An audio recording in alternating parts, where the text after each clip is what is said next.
Kebijakan pelonggaran juga dialami oleh pelaku perjalanan luar negeri dan juga jemaah umroh. Bagaimana implementasi aturan perjalanan ini dilakukan? Kita akan diskusikan pada malam hari ini bersama dengan dua narasumber. Ada Prof. Hilman Latif, Dirjen Penyelenggaraan Haji dan juga Umroh. Ada Pak Farid Aljawi, Sekjen dari Ampuri. Prof. Hilman, Pak Farid, selamat malam, apa kabar?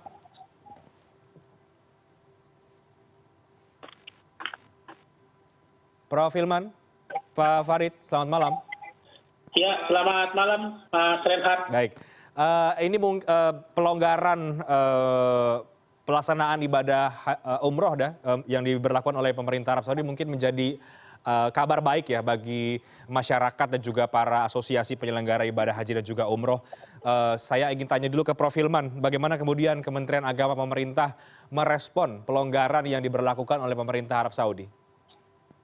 Ya, pertama kita tentu merasa senang ya dan bergembira karena ini merupakan satu angin segar buat kita bahwa jamaah kita semakin dimudahkan baik di Indonesia maupun di Saudi ya terkait dengan protokol yang lebih ringan ya tanpa karantina bahkan juga dengan PCR dan lain-lain. Jadi ini di satu sisi merupakan satu bentuk kebijakan yang memperingan kondisi jamaah kita. Nah, tapi di sisi yang lain tentu saja harus juga kita cermati banyak hal. Salah satunya adalah bahwa kalau sebuah kebijakan seperti Saudi ini memperingan tidak adanya karantina ataupun protokol dan lain-lain, maka kemudian kuncinya adalah mereka akan memberikan perhatian yang cukup kuat terhadap kondisi jamaah khususnya vaksin mereka. Nah, ini juga menjadi persyaratan yang harus dipenuhi. Yang kedua, tentu saja ada konsekuensi-konsekuensi yang harus di-follow up ya oleh kita semua, termasuk juga nanti oleh PPU ya terkait dengan kebijakan ini. Karena di dalam keputusan yang dikeluarkan oleh GAKA tanggal 5 bulan Maret tahun 2022 ini, ya GAKA itu otoritas penerbangan Saudi yang mengatur tentang karantina dan lain-lain, bahwa jamaah ataupun travel yang sudah membayar untuk karantina di Saudi, ya itu ketika datang harus dikembalikan biaya karantinanya. Nah ini juga secara teknis tentu saja harus di-follow up. Yang ketiga dari saya, tentu saja kita tetap harus melakukan mitigasi risiko ya. Mitigasi risiko dengan COVID ini dibebaskan bukan berarti bersih sebersih-bersihnya gitu ya. Tetapi memang di sana kondisinya masyarakat Saudi itu relatif ya vaksinnya sudah luas ya bahkan boosternya sudah luas sekali. Nah sekarang jamaah kita kondisinya akan bagaimana? Nah ini penting juga untuk diperhatikan. Nah, terakhir dari saya, alhamdulillah ya pemerintah Republik Indonesia itu juga responsif ya. Jadi gayung bersambut bahwa keputusan untuk karantina di Indonesia juga sudah dicabut atau dikurangi menjadi 1 hari ya sebagai tetap tindakan preventif dan masyarakat yang kembali dari luar negeri nampaknya untuk PPLN masih akan di swab ya untuk memastikan bahwa mereka juga tetap tidak membawa sesuatu ya kepada keluarganya nanti. Mungkin itu Pak. Ya baik, ada beberapa poin yang tadi Prof. Hilman sampaikan terkait respon pemerintah lewat Kementerian Agama menyikapi pelonggaran yang diberlakukan oleh pemerintah Arab Saudi dalam ibadah haji dan juga umroh. Saya ke asosiasi, ke Pak Farid sekarang. Bagaimana Pak Farid kemudian melihat kebijakan dari pemerintah Arab Saudi dan juga respon yang dilakukan atau akan dilakukan oleh pemerintah Indonesia? Ya, terima kasih Pak Dirjen. Yang pertama kami dari Ampuri mengapresiasi terhadap pemerintah Arab Saudi yang telah memperingan beban jamaah dengan tidak mempersyaratkan antigen dan PCR untuk masuk ke Arab Saudi. Karena antigen dan PCR ini menjadi momok. Ketika semua terkait dengan penyelenggaraan umroh sudah disiapkan, masuk karantina 1 hari, ketika mau berangkat positif. Nah ini menjadi PR besar bagi penyelenggara dan jamaah harus membatalkan. Dengan adanya kelonggaran ini luar biasa, masyarakat senang sekali dan kita berterima kasih kepada pemerintah Arab Saudi. Yang kedua juga pemerintah Arab Saudi membuat kebijakan yang luar biasa, yang tadinya karantina di Saudi 5 hari 4 malam, sekarang juga sudah ditiadakan. Nah, ini juga bukan berarti dengan tidak adanya prokes, terus jamaah ini bertindak semaunya. Tentu kita sama-sama ketahui bahwasannya pandemi ini masih ada dan tetap kita berlakukan untuk di Indonesia menjaga ketentuan-ketentuan kesehatan pada umumnya. Yang kedua, terima kasih juga kepada pemerintah Indonesia yang begitu cepat merespon dan menyelaraskan kebijakan pemerintah Arab Saudi dengan menerbitkannya SE Satgas yang memperpendek durasi karantina PPLN bagi yang sudah vaksin 2 kali dan 3 kali yang tadinya 3 kali 24 jam menjadi 1 kali 24 jam. Tentunya kebahagiaan kita semua ini, ya, terutama umat Islam, harus dijaga agar nantinya mungkin ya pelaksanaan ibadah haji bisa terlaksana jika ini dapat dikendalikan dengan baik. Oke, saya kembali ke Pak Dirjen. Pak Dirjen, dengan kebijakan pemerintah Arab Saudi yang kita apresiasi ya, tadi diapresiasi juga oleh Ampuri, juga oleh pemerintah, juga kemudian mulai didorong agar pemerintah lewat Kementerian Agama juga membuat semacam kebijakan resiprokal gitu ya, yang antara pemerintah dengan pemerintah Arab Saudi. Termasuk kemudian juga merevisi pembiayaan yang komponen-komponennya mungkin bisa dikurangi. Nah, apakah itu kemudian juga sudah disiapkan oleh pemerintah dalam hal penyesuaian pembiayaan tadi itu, Prof. Hilman? Ya, khusus terkait dengan umroh ya, kita kan hanya mengeluarkan kebijakan terkait dengan referensi harga. Ya, referensi harga itu sudah dikeluarkan oleh Kementerian Agama. Jadi dulu ada sekitar 28 juta dan itu tergantung kepada layanan yang diberikan oleh PPU. Ya, bisa lebih, bisa juga kurang. Gitu. Tapi tidak akan jauh dari itu, gitu ya. Kalau misalnya kondisinya normal. Nah, dari segi harga, saya kira PPU memang berbeda-beda tergantung pada layanan yang mereka berikan. Nah, tapi tentu saja persyaratan-persyaratan yang terkait dengan protokol yang sudah mulai dihilangkan, maka akan ada penurunan ya dari segi biaya yang harus dikeluarkan yang biasanya cukup tinggi gitu ya persentasenya. Nah, ini sudah kita keluarkan.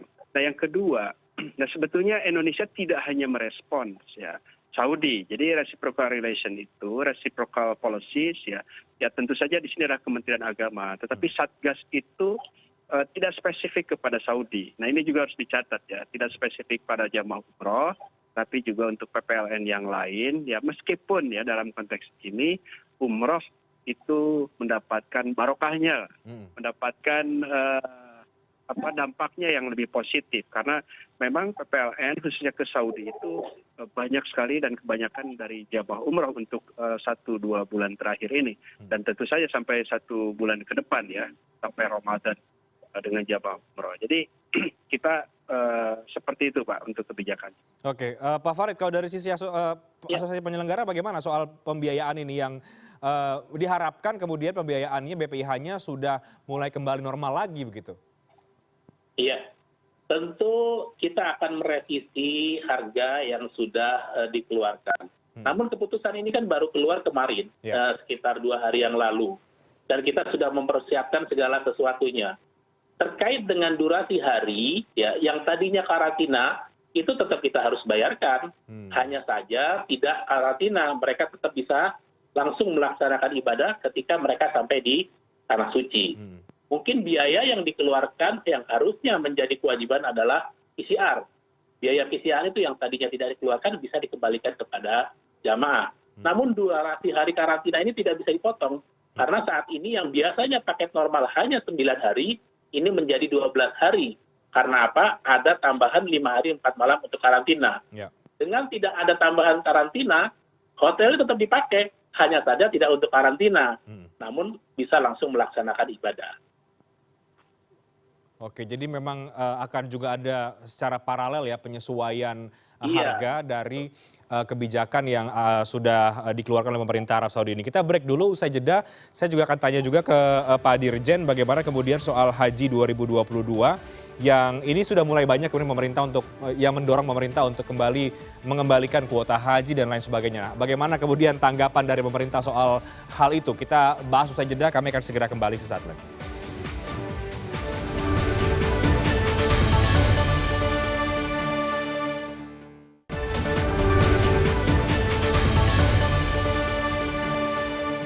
Anda kembali di Newscast, kita masih membahas soal penyesuaian ibadah haji dan juga umroh pasca pemerintah Arab Saudi melonggarkan sejumlah aturan di masa pandemi COVID-19 yang ini direspon sangat positif di Indonesia. Saya ke Prof. Hilman lagi, Pak Dirjen. Dengan pelonggaran ini kemudian dinilai artinya ibadah haji tahun ini bisa jadi kemudian pemerintah Arab Saudi akan menerima dari seluruh negara begitu ya, sehingga muncul dorongan agar pemerintah juga merespon soal memaksimalkan kembali kuota haji Indonesia. Nah, sejauh mana mungkin negosiasi, komunikasi dan juga upaya-upaya itu dilakukan, Prof. Hilman? Ya, untuk komunikasi kita tetap intensif ya dengan pemerintah Saudi Arabia, bahkan kita juga sudah mengadakan pertemuan-pertemuan dengan partner kita dan muasasa atau dengan syarikah di sana, persiapan-persiapan. Nah, tentu mengenai kuota ini menjadi satu hal yang memang kita tunggu-tunggu. Artinya sampai saat ini pemerintah Saudi Arabia masih mematangkan ya finalisasi bahasanya mengenai kuota ini. Bukan hanya tentang kuota Indonesia, tetapi kapasitas yang akan diterima saat ini itu berapa jumlahnya itu kan juga belum pasti gitu ya. Nah, ini yang kita tunggu. Apakah mereka akan mengambil 50% atau 100%? Nah, 100% mungkinkah itu ya 75, 50 ataupun 25? Nah, ini kan kita masih tunggu berapa total dari jamaah yang bisa masuk Saudi Arabia, dan baru kemudian kita berbicara tentang jamaah dari Indonesia. Insya Allah saya kira karena besok juga di Saudi ada beberapa forum di mana dialog lebih intensif ya dengan pemerintah Saudi Arabia pada saat muktamar haji dan umroh di Jeddah ya tanggal 21 sampai 23. Ini juga menjadi kesempatan bagi kita semua ya termasuk bagi pemerintah Indonesia untuk bisa lebih tahu lebih jauh gitu ya bagaimana situasinya agar persiapan yang dilakukan juga cukup. Nah, sementara dari kami sendiri sebetulnya kami sudah mengirimkan tim ya untuk persiapan akomodasi, persiapan konsumsi, persiapan transportasi dan lain-lain ya, meskipun ya semua itu ya finalisasinya ya ketika Talimatul Hajj atau pengumuman secara resmi dari pemerintah Saudi Arabia terkait kuota. Oke, jadi sudah ada tim ya Pak Dirjen yang kemudian mempersiapkan itu, tapi posisinya Indonesia masih menunggu pernyataan atau statement yang resmi dari pemerintah Arab Saudi soal kuota. Tapi paling tidak ancang-ancang dari Kementerian Agama soal kuota ini. Targetnya atau dalam komunikasi yang dibangun ini berapa yang kemudian diharapkan? Apakah betul-betul kembali seperti kuota normalkah atau paling tidak ada batasan angka yang kemudian diharapkan ini agar bisa mengakomodasi banyaknya niat untuk bepergian haji? Ya, kalau harapan tentu saja sebanyak-banyaknya ya. Ya, setidaknya 50% lebih lah gitu. Nah, tetapi kan ini lagi-lagi pemerintah Saudi yang menentukan kuota totalnya. Nah, ini kalau dari Indonesia ya kita ingin sebanyak-banyaknya karena kita tahu ada 5,2 juta orang ini menanti ya. Setidaknya yang sudah harus berangkat tahun 2020 itu kan juga lebih dari 200.000 orang. Artinya apa? Artinya kalau kita hanya bisa berangkat 50% saja saat ini atau 30%, maka tahun 2023 itu masih memberangkatkan jamaah yang tahun 2020. Nah, kita berharap ya ini lebih banyak lah untuk Indonesia. Tentu saja dengan kemungkinan persiapannya, karena saya yakin pemerintah Saudi juga sudah membaca yang biasanya pengumuman itu di bulan November atau Desember, dan hingga hari ini kita belum mendapatkan pengumuman resmi, maka kemudian mereka juga sudah menghitung kira-kira kuota berapa yang bisa dilakukan persiapan secara maksimal. Oke. Pak Farid, ada harapan khusus kepada pemerintah karena ini merespon pelonggaran dari pemerintah Arab Saudi terkait kuota ini, apa yang kemudian ingin Anda sampaikan? Ya, mungkin sama karena kami Haji Plus memiliki jatah sekitar 8% dari total kuotanya pemerintah, ya ini sekitar 18.000. Dan kami anggota Ampuri yang berjumlah 520 perusahaan, itu kurang lebih 8.000 jamaah jika kuota diberikan 100%. Dan kita juga sudah siap, jika 50% kita sudah hitung yang dapat berapa, jika 30% juga kita sudah hitung yang dapat berapa, dan kita sudah mengkonfirmasi kepada jamaah-jamaah agar siap ya yang masuk kuota 30% atau 50% untuk berangkat tahun ini. Tentunya hal ini dipermudah dengan umroh sudah berjalan, karena komponen terbesar adalah penerbangan, yang tadinya kita khawatir penerbangan tidak bisa berjalan secara mendadak, namun karena sekarang sudah berjalan dengan lancar, tinggal mempersiapkan akomodasi. Tentunya insya Allah tanggal 21, Pak Dirjen kami juga hadir di Saudi Arabia dalam acara konferensi haji di Jeddah. Ya, ini insya Allah juga mempermudah komunikasi dengan pihak Saudi dalam rangka pelaksanaan ibadah haji nanti. Tentu harapannya sama, kita berdoa pemerintah Indonesia diberikan kepercayaan lebih dan diberikan kuota lebih banyak, karena Indonesia adalah jamaah terbanyak haji nomor 1 di dunia. Oke, kalau dari Anda, dari Ampuri juga, bagaimana memanfaatkan atau mengambil momentum ini, momentum pelonggaran ini agar juga bisa memberangkatkan kembali dalam jumlah yang banyak atau memaksimalkan ya, pelonggaran yang kemudian diberikan atau diputuskan oleh pemerintah Arab Saudi ini? Ya, tentunya kami membenahi diri ya kepada para calon jamaah, kita mengedukasi lebih banyak terkait dengan pelaksanaan ibadah haji yang akan dilaksanakan nanti. 2 tahun tidak ada pelaksanaan haji, saya rasa sudah cukup mengedukasi kepada masyarakat, baik secara bimbingan, baik bimbingan ibadah maupun bimbingan kesehatan yang kita lakukan secara intensif melalui perusahaan-perusahaan yang kami bina di bawah Kementerian Agama. Tentunya kami lebih simpel karena kami berhubungan langsung dengan pihak-pihak vendor yang ada di Arab Saudi terkait dengan pelaksanaan ibadah haji. Tentunya dilaporkan kepada Kementerian Agama, dalam hari ini adalah Pak Dirjen dan kawan-kawan. Oke, Pak Dirjen, ada pelonggaran sudah diberlakukan, tapi pertanyaannya juga sekarang adalah bagaimana dari pemerintah atau dari semua pihak paling tidak untuk menjaga agar jemaah umroh atau mungkin nanti jemaah haji ini agar tidak terpapar COVID-19, karena bagaimanapun juga pasti ancaman itu tetap ada ya, Prof. Hilman. Ya justru Pak, justru karena adanya kelonggaran yang begitu besar di Saudi Arabia, maka kewajiban bagi kita itu adalah memitigasi risikonya. Nah ini yang penting. Saya berharap euforia dengan dilonggarkan itu tidak mengurangi kehati-hatian kita. Gitu. Dan kita harus ingat bahwa kedisiplinan masih penting.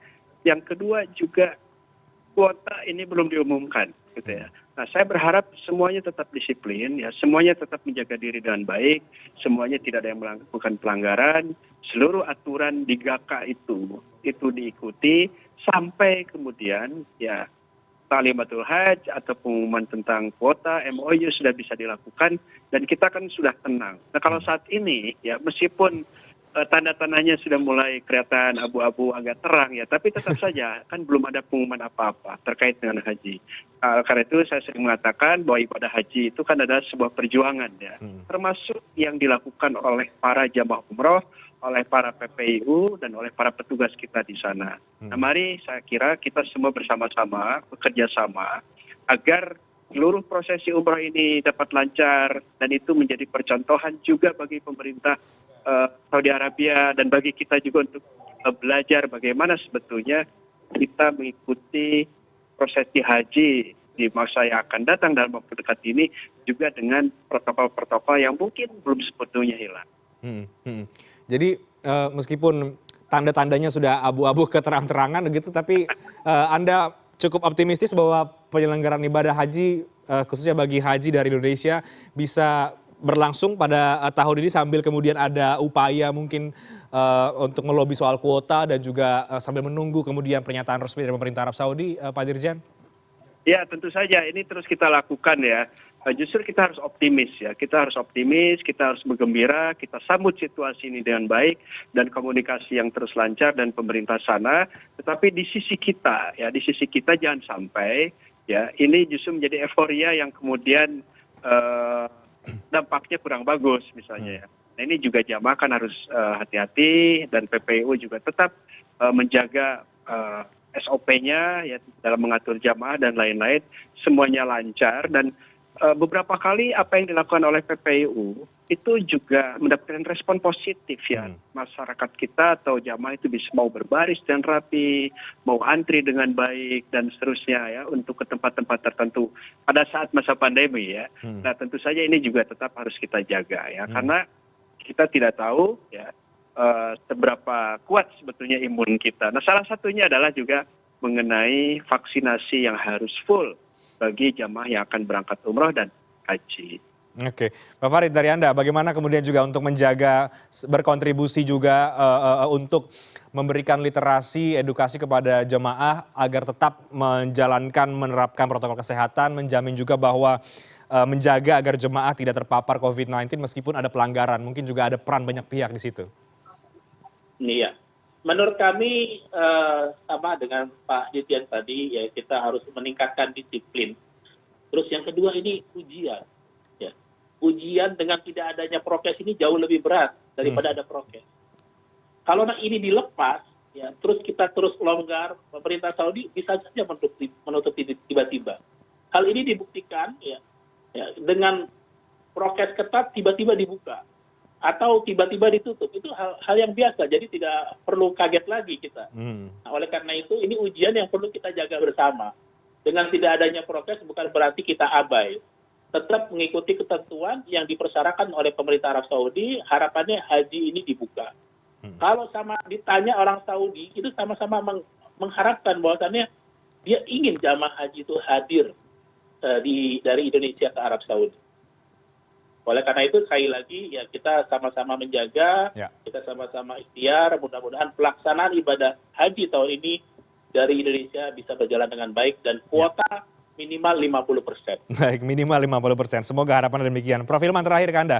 Apa yang ingin disampaikan kepada mungkin masyarakat ada yang sedang menyaksikan ini mungkin bersiap untuk beribadah umroh atau juga sudah berharap akan berangkat haji tahun ini di tengah pelonggaran ini, apa yang ingin disampaikan kepada semua masyarakat?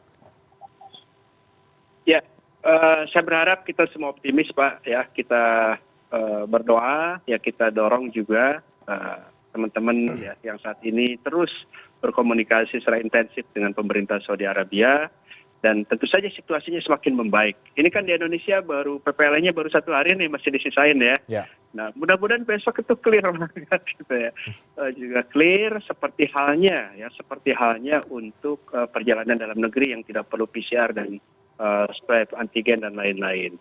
Dan kita berharap bahwa dalam 2 bulan ke depan ya apa yang disebut dengan pandemi ini betul-betul bisa berakhir dan kita semua bisa melaksanakan berbagai kegiatan ibadah haji ataupun umroh pasca haji itu menjadi lebih nyaman dan insya Allah saya kira dampaknya akan lebih luas secara sosial dan ekonomi buat masyarakat kita di Indonesia.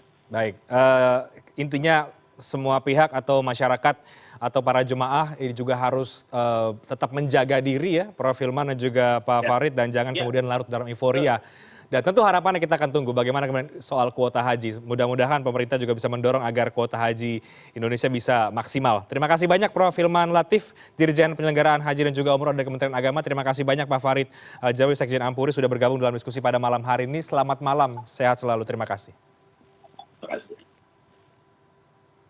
Presiden Joko Widodo meninjau lokasi ekspor mobil rakitan dari Indonesia di Pelabuhan Patimban, Kabupaten Subang, Jawa Barat. Kami akan segera kembali.